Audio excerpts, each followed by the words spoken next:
What's up, y'all? It's your boy Chris, man. I'm back at it again on That Square Sports podcast, bro. It's just me, myself, and I, that old Beyonce song.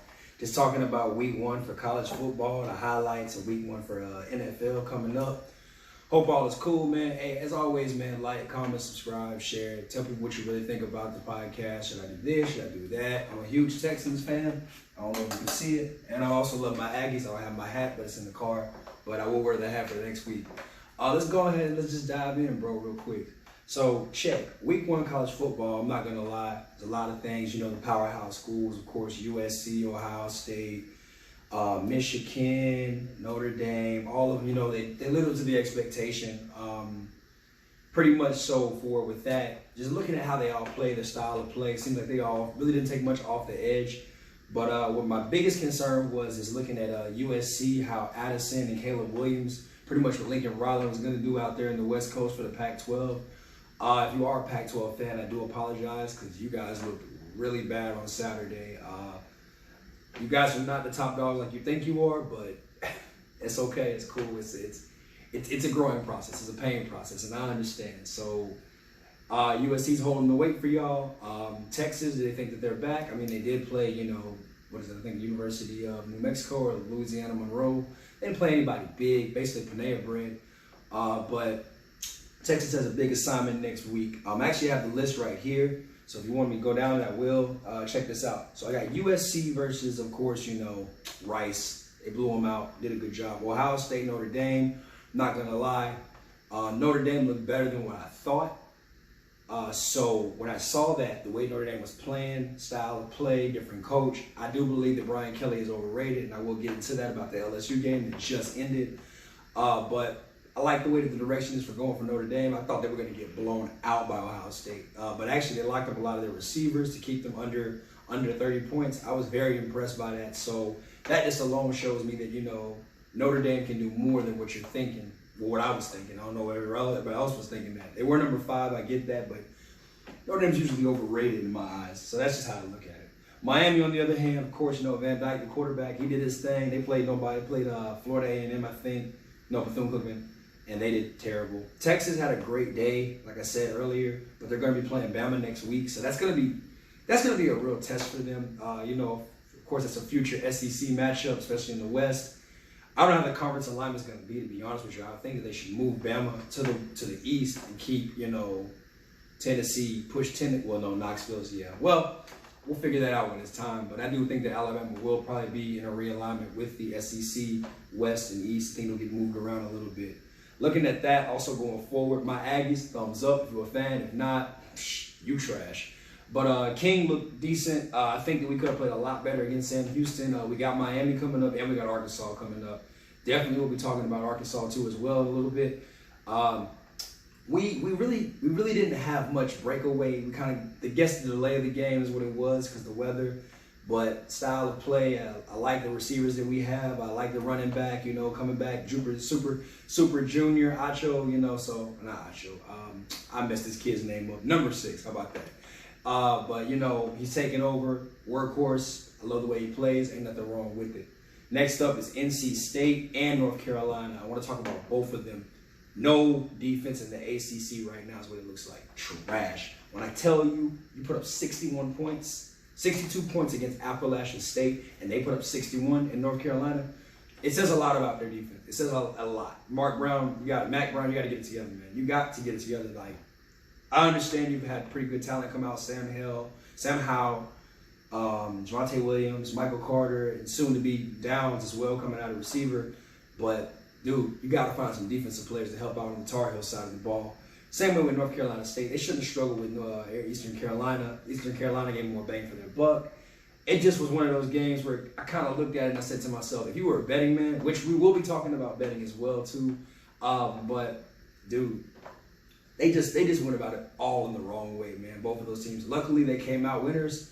Extra points matter, and we will talk about that, of course, as we talk more and more in this college football thing. Utah, Florida, like I said, Pac-12, I'm sorry for y'all. You guys looked really bad this week. But I will say this about Cam Rising. He is on the rise. I do like him. I will say if I'm an NFL scout, I would look into him. He's a pretty good football player, but that last read at the end of the game, Florida game-winning pick, what fashion could you want more of? You know what I mean, guys? It just sucks. I hate that it had to be you. You know what I'm saying? At the end of that. But also AR, that's what I'm going to call him, Mr. Richardson for the Florida Gators, number 15. AR-15, man, that boy there is nice. He is a nice super sophomore. Last year, he didn't get to really take over the starting job role, but now that he's got the keys to the truck, and he drove it pretty well, man, I'm not going to lie. So that was something that I really liked. Of course, the defending chaps, UGA versus Oregon. Come on, did we really expect UGA to fall off? I don't like Spencer Bennett at quarterback. No, I think nobody does. But the dude handled himself very, very well against Oregon, but they did play in Atlanta. It was a neutral site, but it was a home game in my eyes. That's just how I saw it. Now, a lot of teams we're talking about now that a lot of people are not talking about. Oklahoma State, Spencer Sanders, dude, I think it was like 5 or 4 touchdowns he threw on a Thursday night. Yeah, be ready for that. As you're an NFL scout, that's another guy that's good at quarterback. We're talking about that too, as well as, pretty much as the podcast grows and goes on, we'll be talking about that. But Oklahoma State, Oklahoma looked good. Michigan State looked decent. Really, they need to get Reed more involved at receiver. Michigan did their thing. Pitt and West Virginia, game of the week. Loved every second of it. It was just something fun to watch. 2 transfer quarterbacks just dueling it out, saying, I'm the better guy. No, I'm the better guy. It was just fun. 38-31. Arkansas versus Cincinnati. Honestly, KJ Jefferson is a big dude for Arkansas. And I tell you, Monster, M-O-N-S-T, how you spell it? You know what I'm saying, from Space Jam. That dude was nice, man. Oregon State, Boise State. Oregon State won that game. Very good. Oregon State played very well. They have a good quarterback, has a strong arm, very strong arm. Next up is the LSU-Florida State game. If you watch that tonight on Sunday, I'm proud of you because that was a game that was really good. Extra points matter. If UNC didn't tell you, LSU can tell you better. Man, just making sure that you understand that special teams are very effective and you cannot underrate them. So just seeing that right there tonight, watching it, man, it was just fun, exciting, accelerating. I couldn't get enough of it. It was college football's back. It's just back, baby. It's back. So, it's just fun to watch. Small schools, I forgot to talk about my boys. U of H versus the University of Texas El Paso. That was a fun game. The Roadrunners versus the Cougars. Toom did a good job, as always. My alma mater, of course, North Texas lost to SMU, but it's all good. It's cool. Breaking down some of the top players coming out pretty much this week. We got C.J. Stroud at quarterback, Bryce Young at quarterback, Cunningham out of Louisville. We have Tua out of Maryland. But to be honest with you, I don't know what ESPN is saying. Tua didn't really have a great game this week in Maryland, but they have him up there as a big board players coming out in the draft this year. Spencer Sanders, I just talked about him, got through 4 or 5 touchdowns, just exceptionally well. Outside looking in, sophomores who are really good, could go to the NFL if they decide.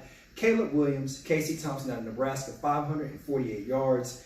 Drake Mays, he's a freshman. I believe he's a freshman. I'm going to fact check that one. I'm just going to let y'all know. But 646 yards. It is against Appalachian State. I kind of expected him to throw a pretty good game, but he threw because he had to, not because he wanted to. There's a difference between that. AR-15 out of Florida. He had I don't know what you said. He was just a football player. It was just fun to watch. Looking at the receivers, Addison out of USC, 54 yards, not much, but he had 2 touchdowns. Zay Flowers at 117 out of Boston College. He had a touchdown as well. Jacob Crowning out of Arizona, 152 yards receiving. That's video game numbers, guys. Jordan Hayes out of Arkansas. He stepped up, pretty much replacing Traylon Burks. Then you got William Shepard out of Vanderbilt. 4 touchdowns. Yes, out of the University of Vanderbilt, the SEC school. William Shepard. I guess you're going to hear about him. I got 2 tight ends of the week, Trey Knox and Lucas Musgrave. Oregon State for Lucas Musgrave, and of course, Trey for Arkansas. They had good games. They really played very well. Exceptional tight ends. They were looking like receivers out there. And, that's the new hybrid position going forward for, the NFL pretty much. So they're getting these guys ready. So just seeing these guys play, I love it. Running backs, Chase Brown out of the University of Illinois, Tank Bisbee out of the University of Auburn, and Frank Gore Jr. out of the University of Southern Mississippi.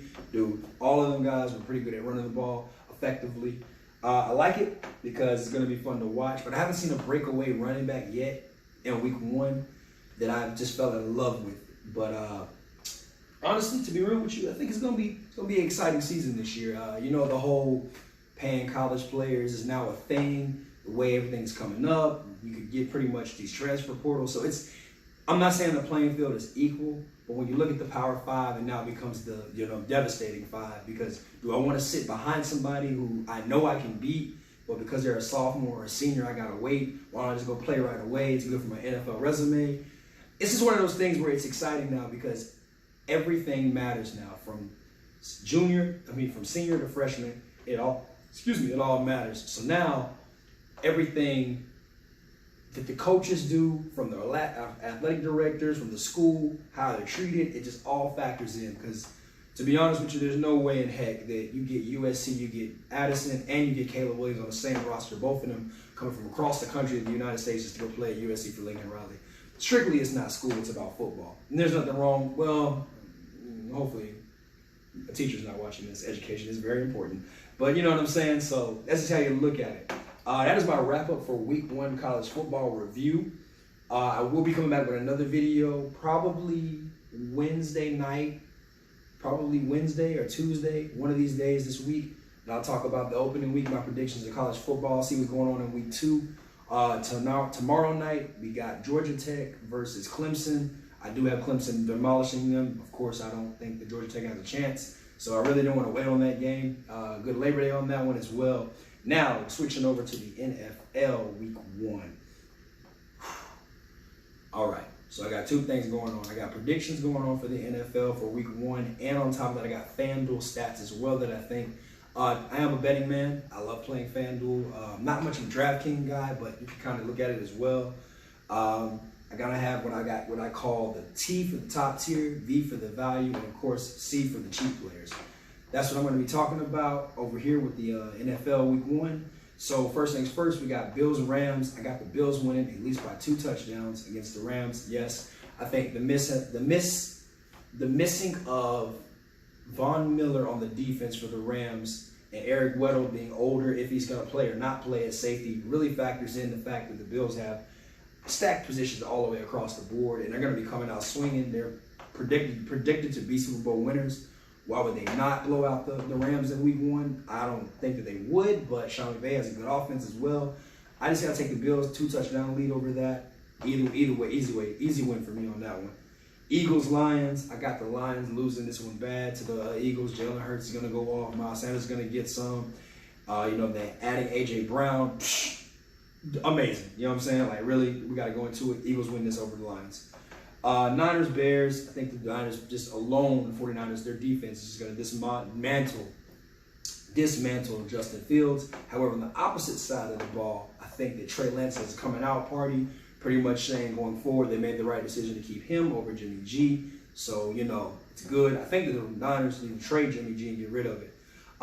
Next up, I got Pats and Dolphins. I got the Dolphins actually winning against the Pats, only because I think that the way Mac Jones has been playing recently, it shows that he's really not consistent with his receiving core. And honestly, to be real with you, they don't really have anybody on the offensive side of the ball that just scares you. They're just all regular, basic, standard gas players. You know what I mean? They're your basic 87, 89. They don't really stand out, woo you, or scar you with anything. But as for the Dolphins, they've got Kissimmee, Tyreek Hill, Jalen Waddle, and even if Tua is decent, I mean, you can just dunk and dime with those 3 guys alone, and they can do that. Now, their defense, whatever Brian Flores left, trust me, it was a great thing for Mike Daniels coming in there, the new coach. So that's going to be fun to watch because you're going to see pretty much traditional way versus new style of football with the Pats and the Dolphins game. So I got the Dolphins winning that.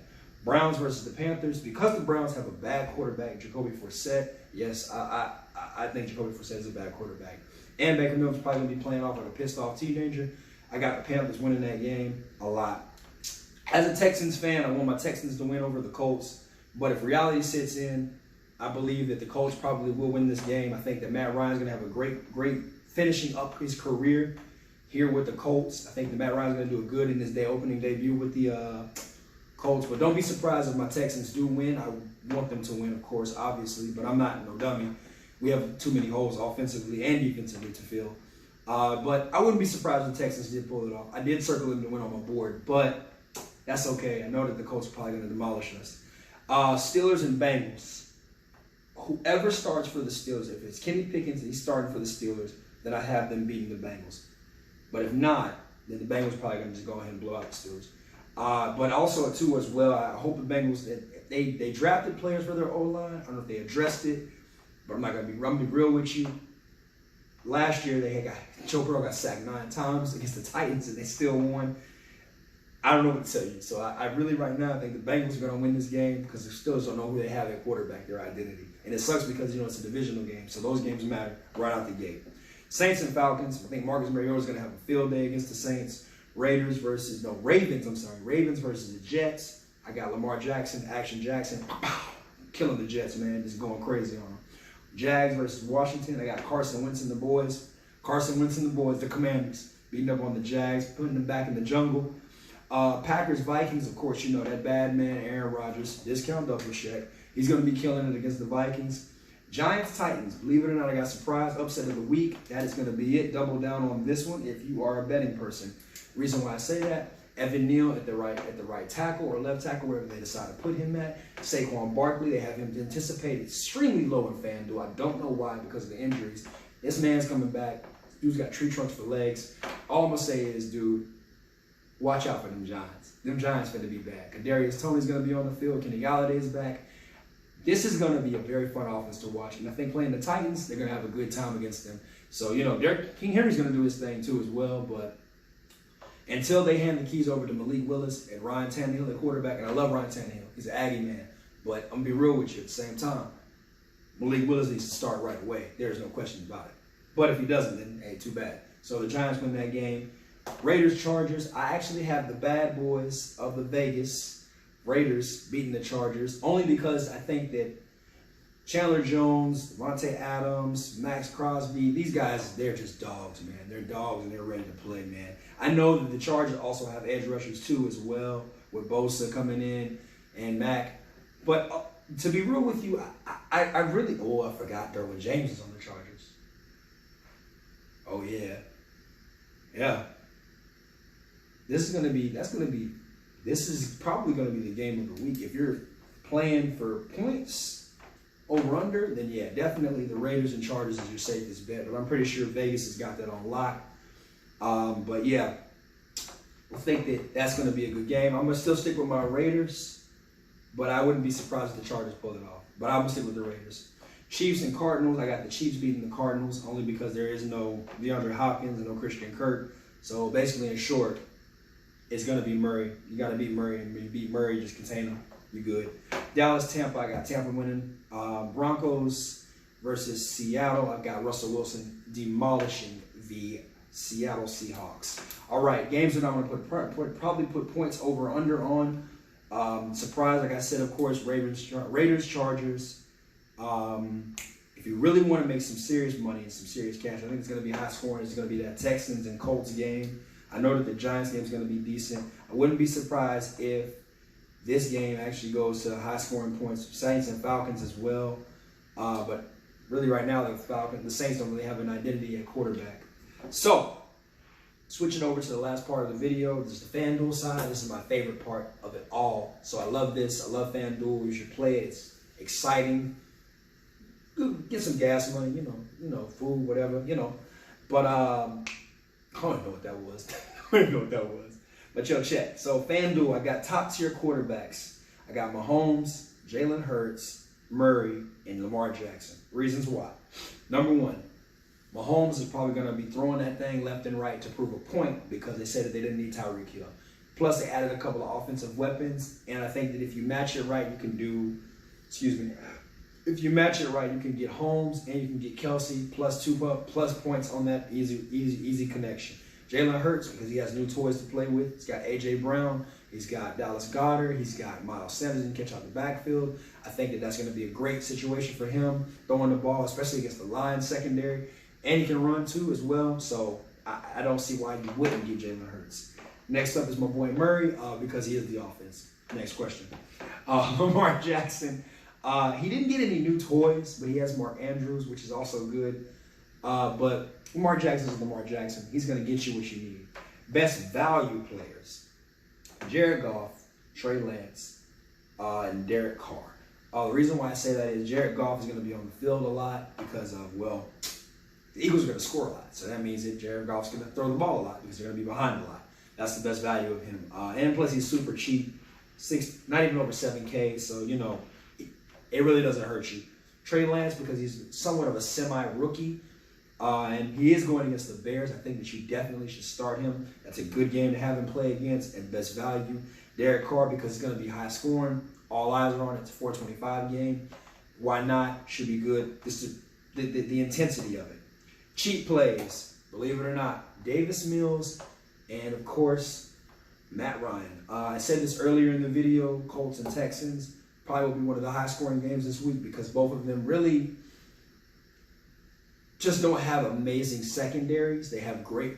Now, the Colts have a great front seven, but outside of that, you can pretty much beat them on the edge anywhere. Just remember, Jacksonville did beat this team, and it wasn't because of Carson Wentz. You lose because of multiple reasons, not just because of your quarterback. I might eat my words on that. But Davis Mills and you know, Matt Ryan, I think there's going to be good set. Matt Ryan's probably going to light it up. That's another reason why, and he's a little older. He's going to throw that thing. Running backs. Jonathan Taylor, of course, Nick Chubb, Saquon Barkley at the value of 6,800. You got to go in on that. Najee Harris, you got to go in on that because they don't really know who's going to be the quarterback, so why not hand the ball off to Najee 1,000 times? CMC, because he's got to redeem himself because he's always hurt. Dameon Pierce for the Texans because he is the starting running back, and he's probably about, outside of Brandon Cooks, probably the most successful offensive threat that we have. Josh Jacobs, because it is contract year, he's got to make a statement. Michael Carter for the Jets. Here's the reason why.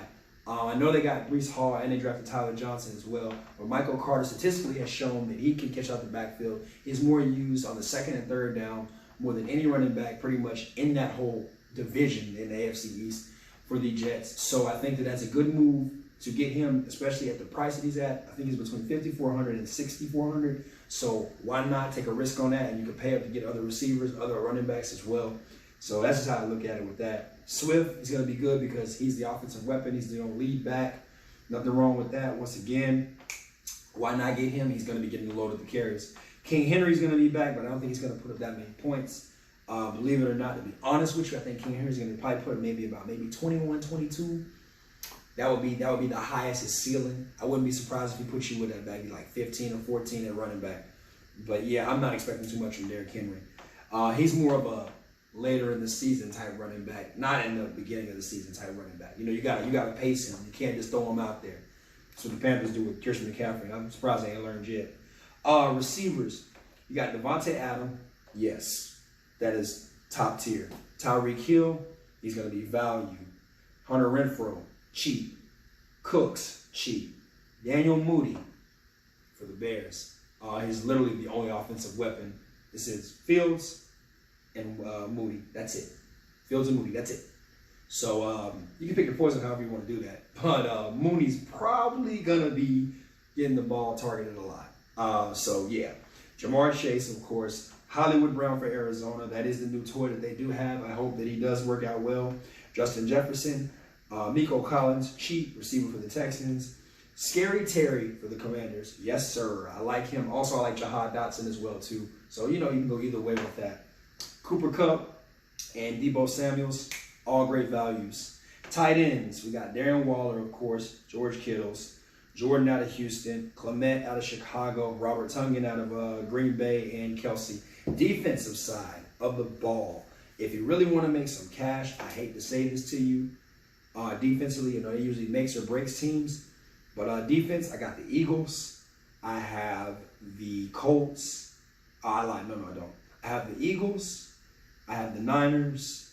And if you really want to save a lot of money on defense, if you have to save money on defense for, you know, purposes, I believe the Giants are going to actually get a lot of interceptions off of Ryan Tannehill. So, hopefully the week 1 predictions are well. Hopefully my FanDuel predictions help you out and win you some money. If you do, just drop it in the comments. Be like, cash money.